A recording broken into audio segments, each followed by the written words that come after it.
내 재물과 내 소산물의 처음 익은 열매로 여호와를 공경하라. 그리하면 내 창고가 가득히 차고 내 포도즙 틀에 새 포도즙이 넘치리라.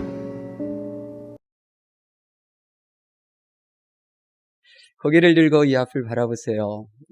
십자가를 향해서 고개를 드시면 저는 여러분의 얼굴들을 볼 수가 있습니다.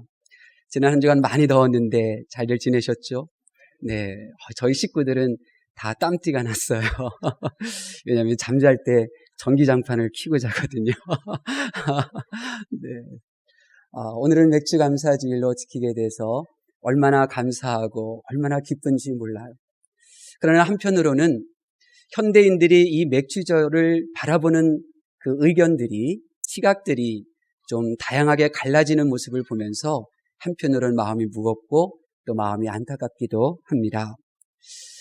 맥주절을 바라보는 이 이스라엘 백성들의 마음은 어땠을까요? 하나님께서 출애굽기 23장 16절에 이스라엘 백성들에게 이 맥주절을 지키라고 명령하셨을 때 이스라엘 백성들은 기름진 농토를 소유하고 있지는 않았습니다. 그들은 낮에는 뜨겁고 밤에는 추운 광야의 끝자락 시내산에 머물고 있었습니다. 하나님께서 첫 열매가 너희의 것이 아니니 예물로 드려야 한다고 말씀하셨을 때 그들은 그 한 줌의 씨앗을 뿌릴 땅 한 뼘도 가지고 있지 않았습니다. 그렇다고 하면 그들은 하나님께서 맥주절을 지키라 명령하셨을 때 어떠한 생각을 하였을까요? 하나님께서 모세를 통하여 맥주절을 지키되 첫 열매를 드리라는 말씀을 선포하셨을 때 이스라엘 온 백성들은 기뻐했고 춤을 추었어요. 왜 그런 줄 아세요? 먼저는요, 맥주절을 지키라고 하신 그 하나님의 말씀은 곧 우리에게 땅이 생긴다는 것을 의미하는 거였거든요. 그들이 수고하여 첫 열매를 얻을 땅, 그 땅이 어떤 곳입니까? 하나님께서 무려 500여 년 전에 그들의 조상 아브라함에게 약속하신 땅이었어요. 애굽의 땅에 머물고 그리고 자기들의 땅을 소유할 수도 없었고 그리고 수많은 시절 노예로 살던 이스라엘 백성들이 오매불망 기다리고 소망하였던 땅, 그 땅을 하나님께서 주신다는 거잖아요. 세상을 떠나던 순간에도 그들의 조상들이 이 가나안 땅을 잊어버린 적이 없어요. 요셉, 야곱, 그들이 죽을 때에도 그 땅에 묻히기를 원했던 소망의 그 땅이잖아요. 근데 하나님께서 맥주절을 지키라, 첫 열매를 나에게 바치라 하신 그 말씀은 이제 그 약속의 땅, 그토록 오랫동안 기다렸던 그 땅을 하나님께서 주신다는 것을 의미하는 거거든요. 이제 하나님께서 주신 그 땅에서 일할 수 있고 내가 수고하여 그것을 나의 것으로 삼을 수 있고 내가 수고하여 하나님 앞에 드리는 기쁨을 맛볼 수 있기에 이스라엘 백성들은 비록 지금 그들의 한 뼘의 땅도 가지고 있지 못하였어도 맥주절을 지키라고 하신 이 말씀 앞에 기뻐하고 춤을 추었던 것입니다. 이스라엘 백성들이 도망치듯이 애굽에서 나온 상황 속에서 이 맥주절을 지키라고 하는 이 말씀은 우리에게도 땅이 생기는구나, 우리도 일할 수 있는 것이 생기는구나, 감사하다, 이런 마음이었던 거죠. 다른 하나는 맥주절을 지키라고 하는 그 말씀 속에 숨겨져 있는 약속 때문에 그래요. 맥주절을 지키라. 우리 한국 사람이 이 한국말로 맥주절을 지키라 하는 이 말씀을 들으면 아니 그 말씀 속에 무슨 보화가 있지? 이러한 생각이 들어요. 그런데 맥주절을 지키라는 말을 이 히브리어로 들으게 되면 달라져요. 맥주라고 하는 말은 카차르라고 하는 말이에요. 카차르는 카치르라고 하는 것인데 카치르는 농작물 이런 뜻이에요. 근데 이 카치르가 이 맥주인데 이 맥주, 카치르의 어원이 있어요. 어근이 있어요. 어디에서 유래됐냐면 카차르에서 온 단어예요. 카차르는 근심하다, 미워하다, 또 거두어들이다 이런 뜻이거든요. 그러니까 하나님께서 이스라엘 백성들에게 카치르, 맥주 이것에 대해서 말씀하실 때에 이스라엘 백성들은 당연히 카차르라고 하는 단어를 떠올렸던 거예요. 카차르, 우리가 그동안 얼마나 근심했던가, 우리가 물질이 없어서 얼마나 가족 간에 상처 어린 그러한 순간들을 맞이했었던가, 그러나 우리가 이 카치르, 이 맥주를 지킬 때에 하나님께서 카차르, 우리의 모든 근심, 염려, 걱정들을 다 해결해 주실 것이로구나. 이 보화를 이스라엘 백성들은 발견하는 거예요. 또 절을 지키다, 이 절을 지키다라고 하는 이 말을, 이 절기, 이 말이 히브리어는 하기인데 이 하그는 하가그라고 하는 말에서 왔어요. 이 하가그는 춤을 추다, 몸을 띵글띵글 구르다, 이런 말이거든요. 그러니까 그 절을 지키되 그 절을 어떻게 지키느냐? 하가그야. 우리가 춤을 추면서 몸을 둥글면서 그렇게 기뻐하면서 그렇게 지키는 거로구나. 이스라엘 백성들은 그 단어를 통하여 알게 됩니다. 그러니 그들은 이 놀라운 보화 앞에서 기뻤던 거예요. 그렇습니다. 사랑하는 성도 여러분, 하나님께서 이스라엘 백성들에게 맥주절을 지키라고 하는 이 말씀 가운데 깃들어져 있는 이 놀라운 보화를 이스라엘 백성들은 알았어요. 그들은 믿었어요. 하나님께서 그들의 모든 염려들을 해결해 주신다는 것을. 하나님께서 우리가 맥주절을 온전히 지킬 때에 하나님께서 우리의 질병을 치료해 주시며 물질이 부족하여 가족 간에 생겨졌던 모든 상처들을 치유해 주신다는 것을 믿었던 것입니다. 그래야 그들은 온몸으로 기뻐하며 하나님 앞에 예배를 올려드린 것입니다. 여러분, 이것이 바로 저와 여러분이 드려야 하는 예배예요. 예수님께서는 나를 위하여 십자가에서 고통당하시고 죽으셨어요. 내가 영원히 지옥의 불구덩이에 들어가야 할 인생인데 예수님께서 내 모든 죄를 다 감당하시고 내 죄값을 치러주셨어요. 그래서 나는 이제 치유함 받았고 죽을 자가 살아나게 된 거예요. 예수님께서 무덤 가운데서 3일 만에 다시 부활하셨어요. 그러므로 이 주님의 부활을 기념하여 드리는 이 주일 이 예배는 바로 우리가 기쁨 가운데 그리고 다시 살아난 이 감격 가운데 드려야 되는 것입니다. 저와 여러분이 매주일 드리는 이 예배는 죽음 가운데서 살아난 그 기쁨이 우리의 육체 가운데 우리의 표정과 우리의 몸짓으로 완전히 드러나야 되는 그런 예배였던 거예요. 그런데 우리가 이 구원의 감격을 가지고 신앙생활 하다가 한 달이 지나고 또 1년이 지나고 10년이 지나가면서 이 구원의 기쁨을 상실한 채 지내게 돼요. 이런 우리들에게 하나님께서 맥주절을 지키라 하신 이유는 그런 주일의 감격을 회복하기 위하여 명령하신 줄로 믿습니다. 우리의 피부에 와닿는, 우리가 먹고 우리가 일하고 우리가 거둬들이는 추수를 통하여 우리가 기뻐하듯이 우리의 영이 여전히 기뻐하고 감사하며 하나님 앞에 예배드리는 그 모습을 하나님은 기대하고 계시는 것입니다. 하나님께서는요, 이 시간 저와 여러분에게 보여주고 계셔요. 이스라엘 백성들의 그 맥주절을 지키는 그 기쁨의 모습들을 500여 년 동안 그들의 조상들이 그토록 갈망하였던 그 땅을 얻게 되었을 때의 그 기쁨을, 맥주절을 드렸을 때에 하나님께서 그들의 근심과 걱정을 해결해 주시고 그들의 가정을 치유해 주시는 놀라운 하나님의 약속의 그 보화의 말씀을 그들이 마음속에 품으면서 기뻐했던 그 모습을 여러분들에게 밝히 드러내면서 저와 여러분도 이와 같이 예배드리라고 말씀하고 계시는 것입니다. 그렇습니다. 저와 여러분이 맥주절을 지키라고 하는 이 말씀 앞에서 그렇지, 맞아. 하나님께서 내게 주신 일터였지. 그렇지, 맞아. 하나님께서 내가 수고하던 그 손길 위에 하나님의 보이지 않는 손길을 포개어 주셔서 내가 하는 일이 헛되지 아니하고 내가 수고했던 일에 열매를 맺을 수 있도록 하나님의 손길이 나와 함께 하셨기 때문에 내가 이만큼 얻은 거지. 이 기쁨, 이 감사가 지금 우리 심령 속에 새록새록 하나님께서 채우시는 거예요. 그래서 매주일 드려지는 이 예배 시간에 이 감사를 드러내고 이 감사로 하나님 앞에 예배드리라고 하나님께서 역사하시는 줄로 믿습니다.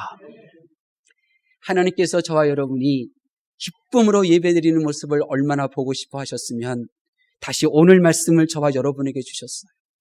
오늘 말씀은 솔로몬이 기록한 말씀이에요. 솔로몬이 많은 말씀들을 기록했는데 그 중에 오늘 읽은 이 잠언 3장 9절에서 10절에 있는 이 말씀을 통하여 하나님께서는 솔로몬이 경험한 맥주절을 저와 여러분에게 소개해 주고 있는 거예요. 그래서 맥주절이라고 하는 한 민족에게 임했던 하나님의 그 보화를 이 솔로몬이라고 하는 개인이 캐내어서 그 보화를 어떻게 누리고 있는지, 그 기쁨을 솔로몬을 통하여 저와 여러분에게 들이대시면서 이제 저와 여러분도 온전한 맥추절을 통하여 이와 같은 복을 누리라고 말씀하고 계시는 것입니다.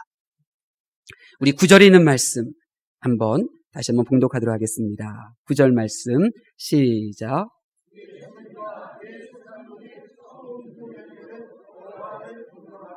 아멘. 우리가 9절에 있는 이 말씀을 읽기 전에 먼저 생각해야 될 것이 있는데 그것은 바로 솔로몬이 받았던 질문들이에요. 우리가 9절 말씀을 읽으면서 솔로몬이 왕으로서 등극하였을 때, 그리고 온 세계에 그의 지혜가 부족함이 없다는 인정을 받게 되었을 때 그가 받았던 질문이 무엇이었을까 하는 거였어요.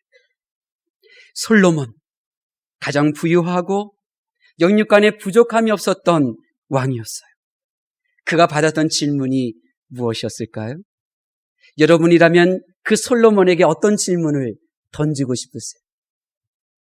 당신은 어떻게 왕이 되었다고 생각하십니까? 당신의 그 부족함 없는 지혜는 도대체 어디에서 온 것입니까? 솔로몬 왕이 수많은 사람들로부터 가장 많이 받았던 질문이 바로 이거였어요. 당신이 어떻게 왕이 될 수 있었죠? 당신의 그 지혜는 어떻게 쌓을 수가 있었죠? 그 수많은 질문 가운데서 이 솔로몬 왕이 9절에서 대답을 하고 있는 거예요. 나는 다윗 왕의 장남이 아니었다. 왕의 계승에 한참 서열에 뒤처져 있는 그러한 왕자였다. 내게는 배다른 형제들이 위로 많이 있었다. 그래서 나는 항상 두려움 가운데 언제 죽을지 모르는 그러한 걱정과 근심 가운데 왕자의 시절을 보냈다.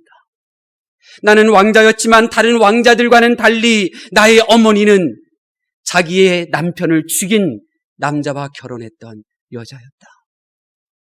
그런데 이제 나는 왕이 되었다. 지금 나는 부족함이 없는 삶을 살고 있다. 그 이유가 무엇인지 나에게 물었느냐? 이제 내가 대답해 주마. 나는 내가 이렇게 서열에서 뒤처지고 부족한 이러한 존재가 내가 왕이 될 수 있었던 이유는 9절 말씀. 나의 재물과 내 소산물의 처음 익은 열매로 여호와를 공경했기 때문이다.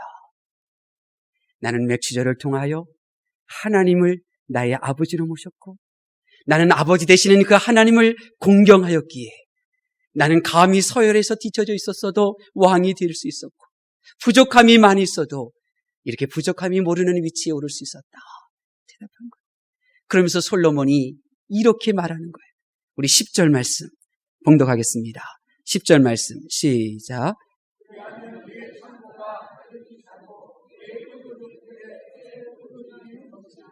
아멘. 솔로몬의 소리를 들어보세요. 너희도 나처럼 수많은 사람들과 경쟁을 하고 있는데 뒤처지고 있어? 앞서고 싶지만 뒤처지고 있는 너희 모습 때문에 속상해? 네가 그렇게 다른 사람에게 내놓고 자랑할 만한 것이 하나도 없어? 그러면 너도 나처럼 말이야. 하나님을 섬겨. 하나님을 공경해. 그러면 너는 부족함이 없고 네가 마음껏 족할 정도로 하나님께서 채워주시는 것을 경험할 수 있어.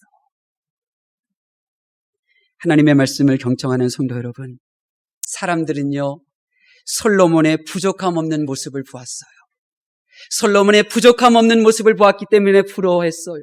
그러나 저와 여러분은 솔로몬의 부족함 없는 모습을 보는 것이 아니라 그가 지켜 행한 것을 보셔야 돼요.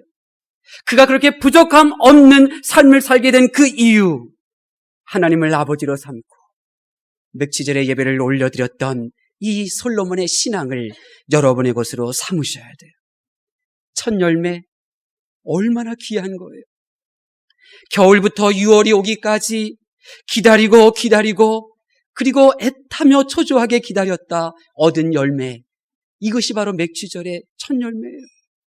얼마나 먹고 싶었겠어요. 얼마나 부모님과 자녀가 먹는 그 모습을 보고 싶었겠어요. 첫 열매는 기다림을 얻은 소산물이에요.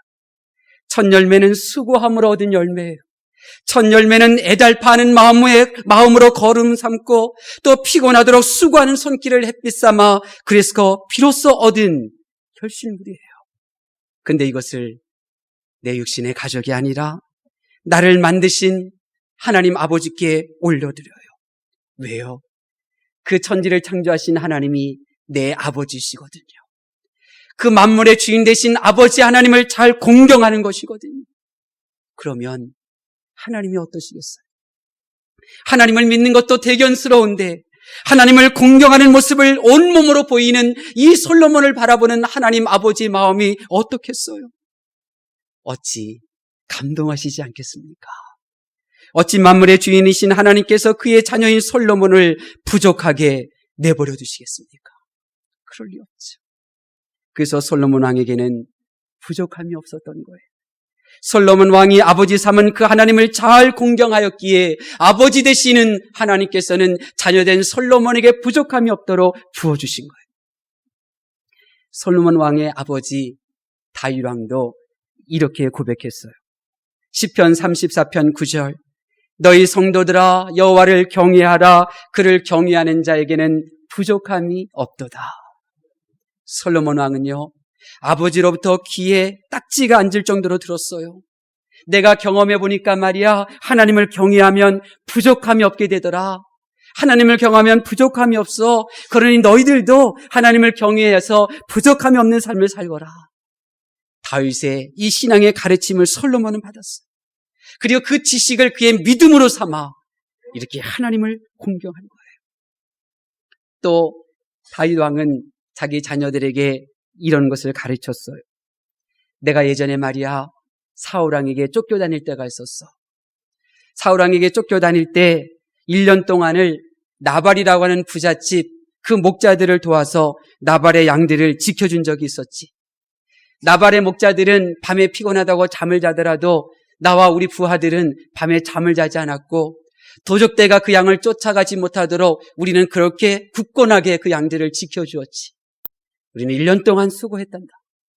그런데 말이야, 양의 털을 깎는 이 잔치의 날에 나발이 나와 내 부하들의 수고를 인정해 주지 않았어. 내 마음이 어땠는 줄 알아? 속에서 불길이 올라오더라. 그래서 내가 칼을 들고 나발을 죽이려고 했어.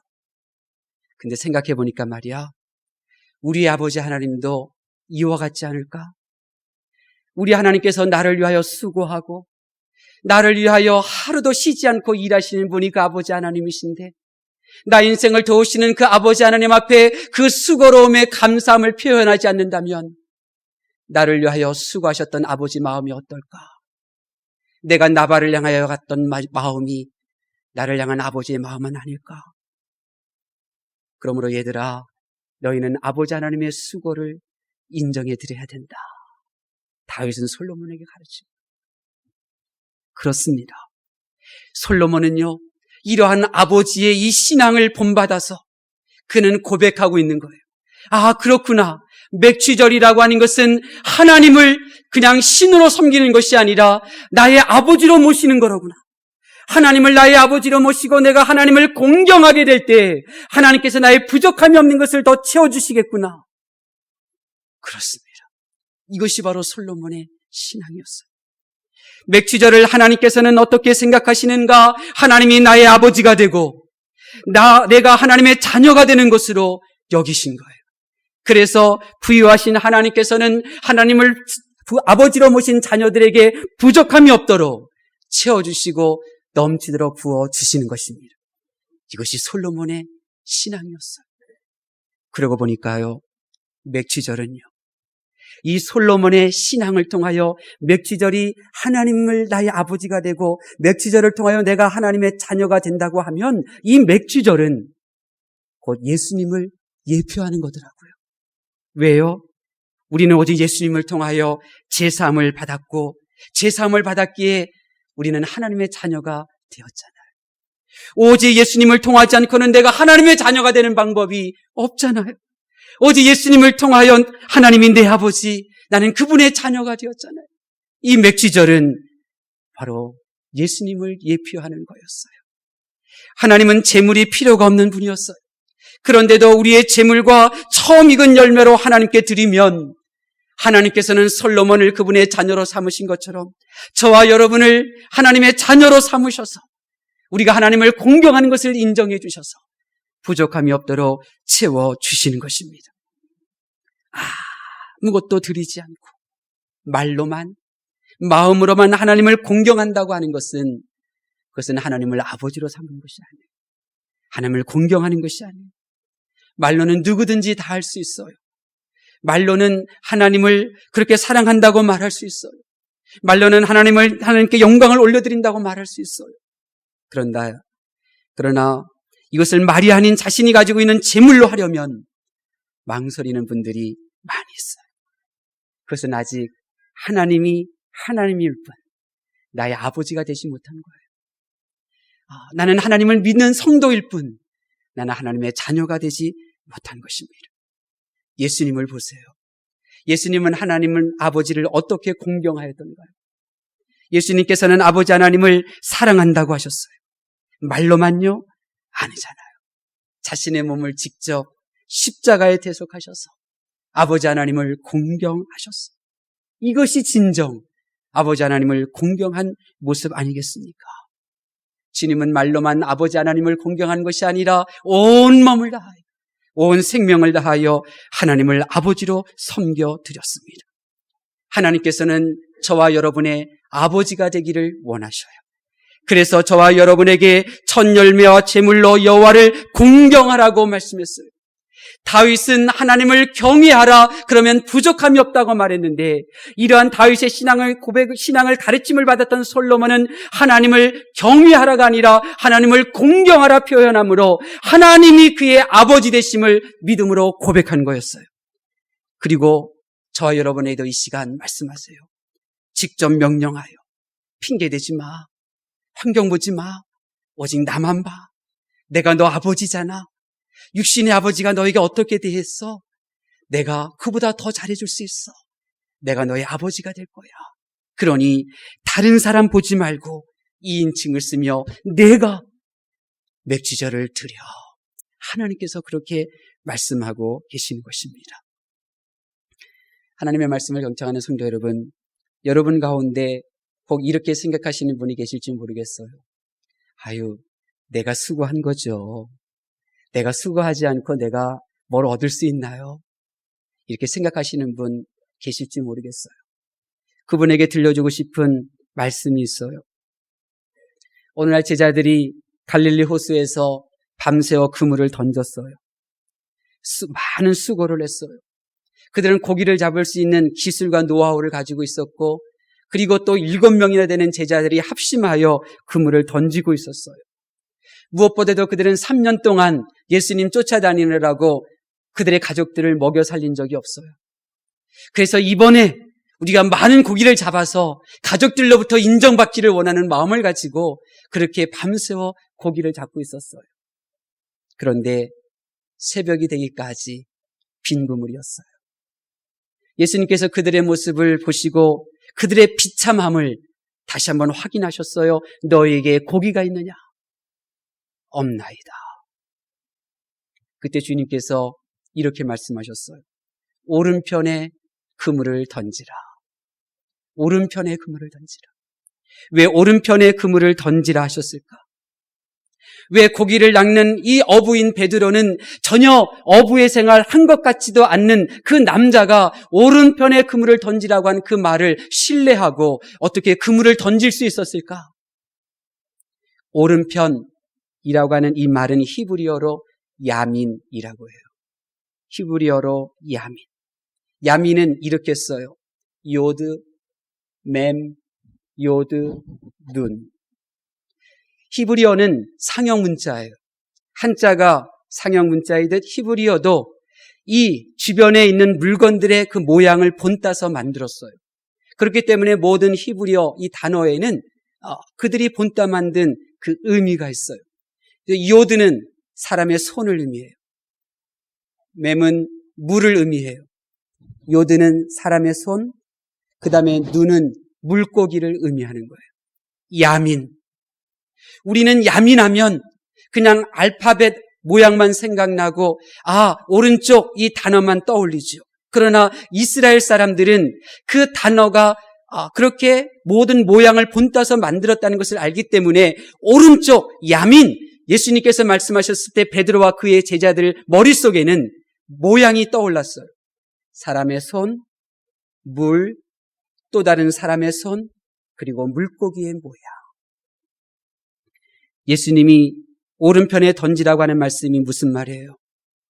하나님께서 물속에 하나님의 손을 담그셔서 물고기를 내 그물 속에 담아주실 거야. 그러니 네가 헛수고하고 네 손으로 수고한 것이 지금 아무것도 얻지 못했지만 그러나 오른편에 던져 하나님의 손이 너의 손과 함께함으로 이제는 열매를 얻게 될 거야. 이 말씀을 믿고 그물을 던질 때 그물이 찢어질 정도로 많은 고기를 얻었어요. 사랑하는 성도 여러분, 여러분이 수고하고 애써서 열매를 맺은 것 같습니까? 하나님께서 그 손을 펼치셔서 열매를 맺을 수 있도록 이리저리 여러분의 삶 주변에서 수고하신 거예요. 내가 소산물을 얻고 내가 수고하여 얻은 것 같지만 보이지 않는 하나님의 손이 나의 손 주변에서 움직이고 계셨기에 지금도 일하고 계시는 그 하나님의 손으로 인하여 내가 얻을 수 있었던 거예요. 하나님께서 드시면 내가 수고하나 얻은 것이 없어요. 하나님께서 모아주셨기에 내가 수고하여 이만큼이라도 얻은 것입니다. 그러므로 오늘 이 시간 하나님 앞에 감사의 마음을 올려드릴 수 있기를 바랍니다. 하나님 앞에 감사하는 얼굴을 보여드릴 수 있기를 바랍니다. 하나님 앞에 감사하는 몸짓을 보이실 수 있기를 바랍니다. 하나님께서 여러분의 손을 붙잡아 주실 것입니다. 여러분이 가정을 위하여 여러분의 인생을 위하여 수고하는 그 손이 지치지 아니하도록 하나님의 손이 그 손을 붙잡아 주실 것입니다. 당연히 여러분의 인생을 위하여 여러분의 가족을 위하여 수고해야 될 그 손이 게으를 때 게으르지 아니하도록 그 손을 붙잡아 함께 일터로 이끌어 주실 것입니다. 여러분이 불편하고 여러분이 부족하여 마음은 전혀 아닌데 식구들에게 상처 준 그 모든 부분들 하나님의 손이 임하셔서 그들을 치유해 주시고 가족을 회복시켜 주실 것입니다. 그래야 부족함이 없고 차고 넘치는 생으로 하나님께서 여러분을 채워주실 줄로 믿습니다. 기도하겠습니다.